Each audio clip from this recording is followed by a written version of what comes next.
Hi all. Today നമ്മളൊരു inference type question ആയിട്ടാണ് വന്നിട്ടുള്ളത്. ഇത് BARC സ്ലോട്ട് 1-ൽ വന്നൊരു ക്വസ്റ്റ്യൻ ആണ്. നമുക്ക് ക്വസ്റ്റ്യൻ വായിക്കാം.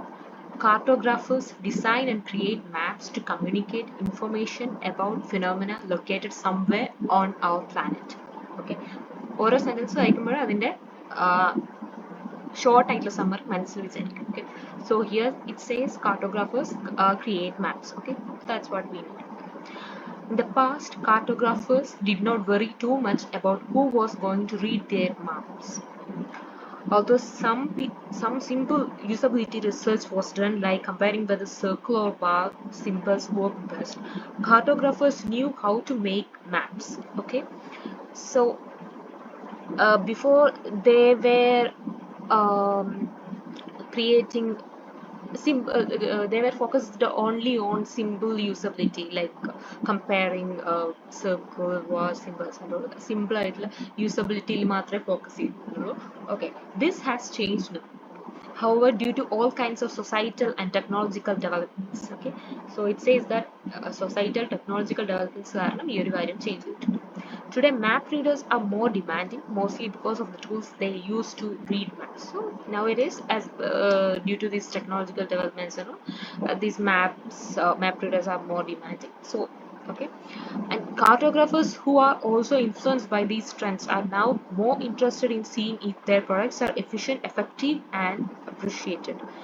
So, അതുകൊണ്ട് തന്നെ ഈ മാപ്പ് റീഡിങ്ങിനും കൂടുതൽ ഇപ്പോൾ ടെക്നോളജിക്കൽ ഡെവലപ്മെന്റ് ഒക്കെ കാരണം കൂടുതൽ ഓപ്പർച്യൂണിറ്റീസും മാപ്പ് റീഡിങ്ങിന് കുറേ ഡിമാൻഡ് വന്നതോടുകൂടി ഈ കാർട്ടോഗ്രാഫേഴ്സിനും എന്തായി അതിനെപ്പറ്റി കൂടുതലായിട്ട് ശ്രദ്ധിക്കേണ്ടതായിട്ട് വന്നു. അവരുടെ നേരത്തെ പറഞ്ഞ യൂസബിലിറ്റിയും കാര്യങ്ങളൊക്കെ കൂടുതലായിട്ട് ശ്രദ്ധിക്കേണ്ടതായിട്ട് വന്നു. അവർ കൂടുതൽ എഫിഷ്യൻസിനെ ഫോക്കസ് ചെയ്തു. എഫക്റ്റീവ് ആണോ നോക്കി, അപ്രിഷിയബിൾ ആവുമോന്നും കൂടി അതിനെ നോക്കിയിട്ടാണ് ഫൈനലി ക്രിയേറ്റ് ചെയ്യുന്നത്.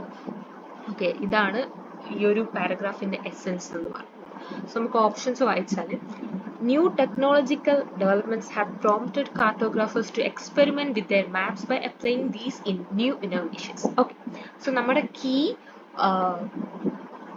എസെൻസ് ആയ അല്ലെങ്കിൽ കീ വേർഡ് ആയിട്ടുള്ള ന്യൂ ടെക്നോളജിക്കൽ ഡെവലപ്മെന്റ് അതിൽ വന്നിട്ടുണ്ട്. കാരണം വെച്ചാൽ ഇതിൽ പറയുന്നത് ടെക്നോളജിക്കൽ ഡെവലപ്മെന്റ് കാരണം കാർട്ടോഗ്രാഫേഴ്സിന് പുതിയ പുതിയ കാര്യങ്ങൾ ചെയ്യേണ്ടി വന്നു. ഓക്കെ, സോ ഇത് നമുക്ക് എടുക്കാവുന്നതാണ്, നമുക്ക് അവിടെ സൈഡിൽ വെക്കാം. Okay, next, modern map makers evaluate a map's effectiveness, efficiency and satisfaction of the user through a series of experiments.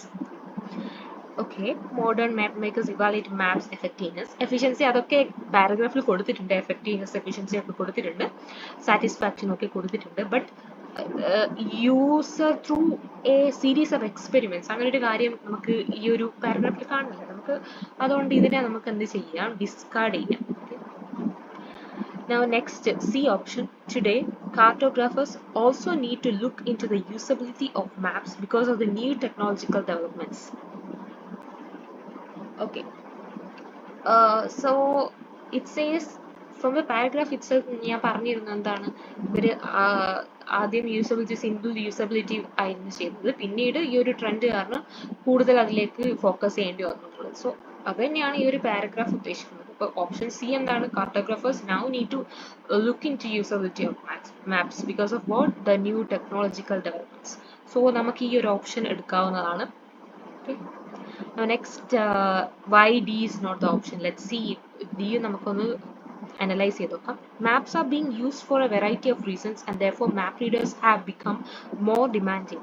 ഇവിടെ വെറൈറ്റി ഓഫ് റീസൺസ് അങ്ങനെ കാര്യങ്ങളൊന്നും പറഞ്ഞിട്ടില്ല. നമുക്ക് അതുകൊണ്ട് ഈ ഒരു ഓപ്ഷൻ ഡിസ്കാർഡ് ചെയ്യാവുന്നതാണ്. ഇനി ഫസ്റ്റ് ഓപ്ഷൻ നമ്മൾ മാറ്റി വെച്ചിരുന്നു അല്ലെ. അപ്പോൾ എയും സിയും ആയിരുന്നു നമുക്ക് കുറച്ചുകൂടി ഇതിന് ക്ലോസ് ആയിട്ട് തോന്നുമായിരിക്കാം. ഓക്കെ, സി നമുക്ക് കുറേയും കൂടി ഇതിന് ക്ലോസ് ആയിട്ട് തോന്നി. ഓക്കെ, ഇനി എന്തുകൊണ്ട് എ നമുക്ക് നല്ല രീതിയിൽ ഒഴിവാക്കാന്ന് വെച്ചാൽ എക്സ്പെരിമെന്റ് കാര്യങ്ങളൊക്കെ പറഞ്ഞിട്ടുണ്ട്, അതൊന്നും പാരഗ്രാഫ് കൊടുത്തിട്ടില്ല. എന്നാൽ നമുക്ക് ഇതിനെ ഒഴിവാക്കാം. അപ്പോൾ ഞാൻ പറയുന്ന ഒരു കാര്യം എന്ന് വെച്ചാൽ ഇതിൽ നമുക്ക് ഇത് എയും സിയും തമ്മിൽ ഡൗട്ട് വന്നാൽ നമുക്ക് ഈ ഒരു സെന്റൻസിൽ ഇല്ലാത്ത വേർഡ് അഥവാ അങ്ങനെ വരുന്നത് നമുക്ക് അതിനെ ഒഴിവാക്കാവുന്നത്. ഓക്കെ, അപ്പോൾ ഓപ്ഷൻ എ ഒഴിവാക്കാം. അപ്പോൾ ആൻസർ എന്ന് പറയുന്നത് ഓപ്ഷൻ സി ആണ്. Thank you for watching. നമുക്ക് നെക്സ്റ്റ് വീഡിയോയിൽ വേറൊരു ക്വസ്റ്റ്യൻ ആയിട്ട് കാണാം.